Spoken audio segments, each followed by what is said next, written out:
when a diagnosis of mental illness can be the springboard to recovery. And it's not in the way you might think. Now, if you are suffering from mental and emotional problems, being exhausted or traumatized or anxious, and definitely feeling that your mind and emotions and habits are out of control and your life is not working in all kinds of ways, well, that is not a great place to be. And in our modern society, it is very natural to go to your doctor for help. After all, the medical profession has set up shop to be a major source of help if you are in serious mental and emotional distress. So what will your doctor do?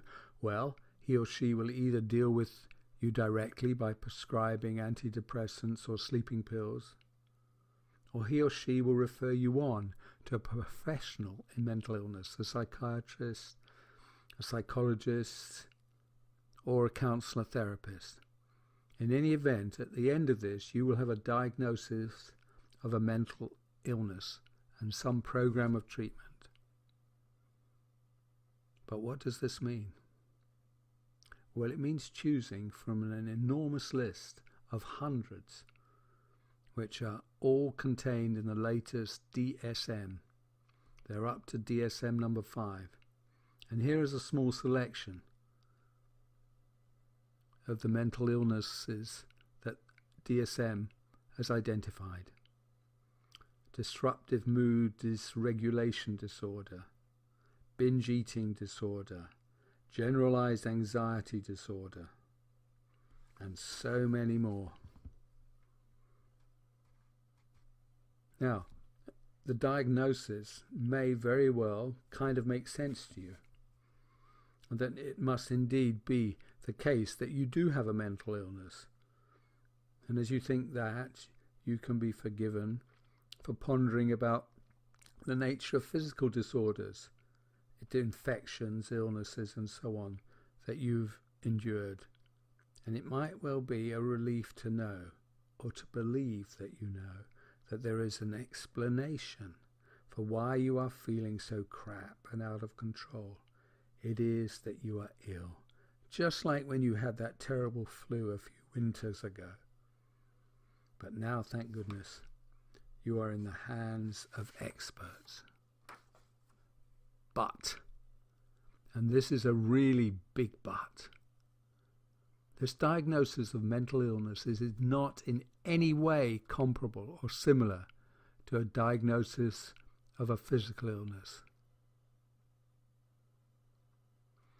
If you go to your doctor because you know there is something wrong with your body, you are out of breath perhaps, or you have a pain in your throat or your leg, or you have got a big temperature, or there is part of you that is infected, or you went to your doctor, what would happen?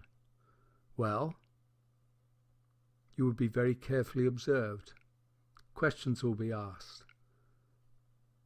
Perhaps there will be blood pressure readings, and your breathing will be checked. There could be a big range of very sophisticated tests of your blood, of brain imaging, of heart function, and so on. And you would expect a diagnosis at the end of this, wouldn't you? And what will that mean? It would be that your doctor, by using his training and expertise and the vast body of knowledge and understanding of how the body works and can malfunction, he or she has a clear and precise idea of a treatment that needs to be applied, that can either cure you or ameliorate or allow you to live with your problem. That's it, isn't it? This is the basis of physical illness and physical cure and physical treatment. Well, there is nothing remotely similar when talking about mental illness, not remotely. It's not just that with mental illness there are no objective medicalized tests, but just opinions based on how you behave and how you act. There is no clear scientific understanding of how a treatment works to ameliorate nothing. The chemical imbalance theory of depression, to give one famous example, has no scientific basis that a physical doctor, a real doctor, would take seriously. Most psychiatrists or psychologists have no more precise and clear understanding of how mental problems are created than most of us have in understanding how a modern car operates or our smartphone. Now, I'm not saying or impugning the motives of doctors, and I'm not suggesting for a moment that they are not doing their best, or indeed that medication can't help sometimes. But they, the mental health experts, are pretending a level of expertise and knowledge and a level of confidence that they just don't have. If you have a heart problem, your doctor has a diagnostic tools you can use and will then know what to do, and you can have a high degree of trust in your doctor. But you can never have a comparable degree of trust in the people who are treating your mental illness. The emperor has no clothes. It's as if a plumber came round to fix your central heating and just had a hammer in his bag, that's all, and just started to hammer the pipes in various places. And if you said, "What are you doing?" and he said, "Well, I think if you hammer the pipes in the right places, it might very well help. After all, we know that in central heating, water goes through pipes, don't we? So how can hammering not help?" And anyway, that's all I know. But I want to announce good news. And it is this. It's not just me that's saying what I've just been saying.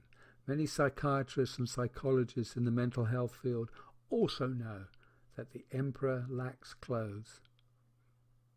And in the psychiatry profession, there are more than a few who realize that their expertise is so deficient that they are beginning to think about what they might do differently.